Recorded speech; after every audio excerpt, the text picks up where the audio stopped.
So I just wanted to. This video is going to be a little bit long, but it's primarily just about self-awareness and communication, and mostly about emotional intelligence and how that plays such a massive part in all of your relationships. And this idea was sparked today because I had a long conversation with my mom. And to give you context, my mom is one of the most emotionally intelligent people that I've ever met. She's probably in the top 1% of people in emotional intelligence. And I consider myself an emotionally intelligent person, but not any, like, she's leaps and bounds above me. And we had a conversation today, and we were talking about, she takes care of my grandma who has dementia. And she was saying these things that I could never fathom being able to comprehend and understand naturally what she can understand. And like, you would have to teach me, I would have to learn it almost like a school subject. And I can understand it when it's taught, but my emotional capabilities would never be able to do some of the things that she does. And she said in our conversation, she said, oh, it's obvious that this and it's obvious that this. Well, here's where self-awareness comes into play. And this all ties into relationships. But here's where self-awareness comes into play. I don't think even her, I don't think she's aware at how high her emotional intelligence is and her emotional capabilities are. I don't think even she's aware of that. And she says these things like they're obvious. Well, no, it's not all that obvious to almost anyone else except you, because you are, so far above everyone else in that aspect. So it got me thinking about how this ties into your relationship specifically, but it could be your brother, your sister, your mom, any relationship that you do have, but mostly relationships with a significant other. And this is where communication comes into play. I think a lot of times people struggle with communication, and that's the first thing they'll say, oh, we have communication problems. Well, there's deeper roots to the communication problem. So I think instead of saying we have to figure out our communication problems, maybe figure out what is stemming, where those communication problems stem from, right? And this is where all this comes together. And I thought today, if me and my mom got into an argument, or if we had an issue, which we almost never have, it would be so hard for us to resolve it because she is so high above my emotional capabilities and my emotional intelligence. And whereas if I did something wrong to her, she, and it wasn't like, it wasn't intentional, like if I did something that just comes naturally to me as a person from my personality, it offended her, she would think that that's unacceptable, that's not right, because she's so much more aware in those fields than I am, right? So this is where the relationship aspect comes into play. I think a lot of times, men specifically, I think men are, it's easy for us to offend women and do things where it seems emotionless or it seems uncaring, and we're not doing it intentionally or on purpose.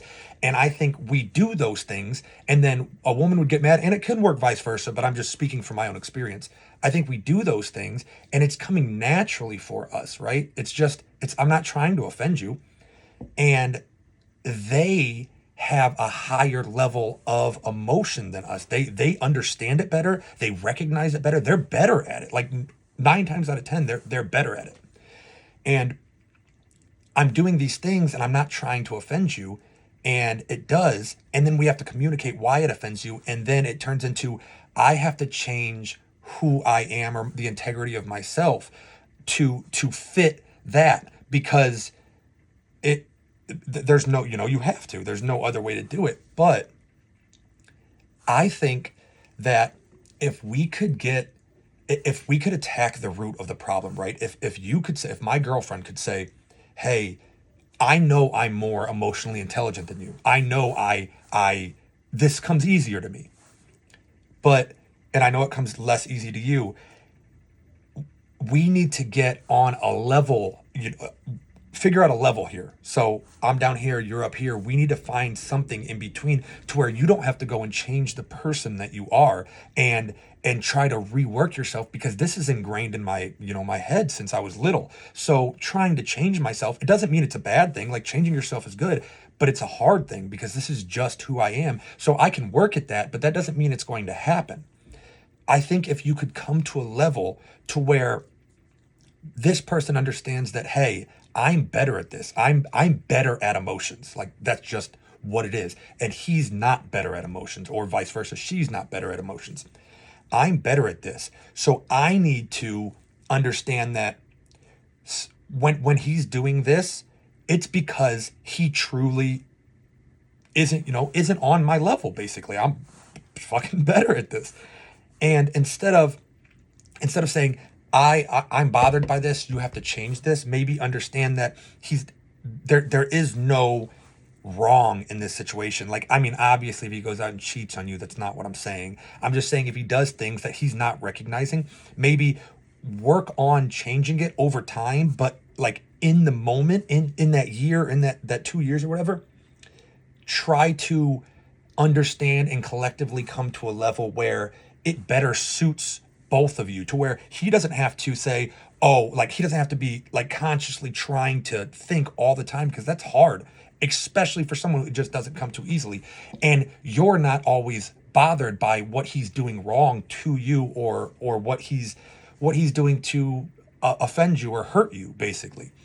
And the whole point of all of this is, emotional intelligence and self-awareness is so important. I think if you guys can both self-analyze yourselves to say, hey, we have to come to some sort of recognition, some point of recognition, and just stop saying, oh, we have bad communication. I think that would ultimately create just a better relationship, and better the dynamic of your relationship would be better, because I think a lot of relationships end mostly in part to people not being self-aware, people not understanding that I work different than you, and it's not, you shouldn't have to come to where I work. Like, you shouldn't have to be as good as me